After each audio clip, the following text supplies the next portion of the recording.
மித்ரா என் friend தான் சாமி. இவதான் மித்ரா.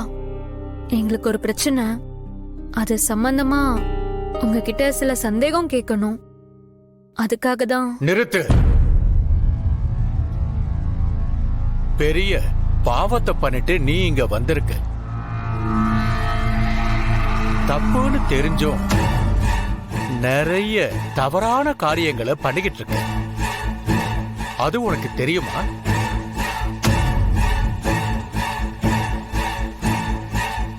சாமி, நீங்க என்ன சொல்றீங்க?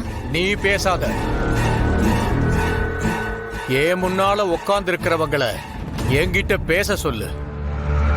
சாமி, நீ ஒரு ஆன்மாவோட விளையாடிக்கிட்டு இருக்க.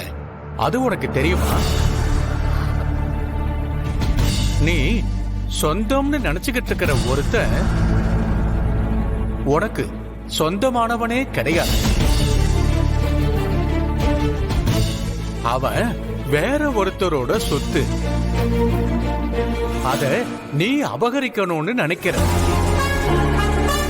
இப்ப வரைக்கும் அதனால உனக்கு எந்த பிரச்சனையும் வரல. ஆனா இனிமே வரும். வரும் இல்ல, வந்துருச்சு. இனிமே உன்னை சுத்தி இருக்கிறவங்களையும் அது பாதிக்கும். உன்னோட ஆசைக்கு குறுக்க நின்னு தள்ளி நின்னு வேடிக்கை பார்த்த அந்த ஆன்மாவை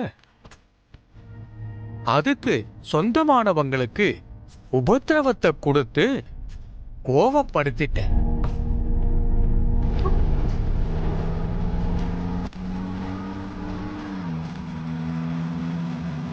இனிமே அது சும்மாவே இருக்காது. என்ன நீங்க பாட்டுக்கு கதை சொல்லிட்டு இருக்கீங்க? எதுவும் பேசாத. நான் சொல்றத மட்டும் கேளு. உனக்கு இதுவரைக்கும் எத்தனை தடவை கல்யாணம் தடப்பட்டு போயிருக்கு. உன் கல்யாணத்தை நடத்த நீ எவ்வளவுதான் முயற்சி பண்ணாலும் அது நடக்கவே நடக்காது.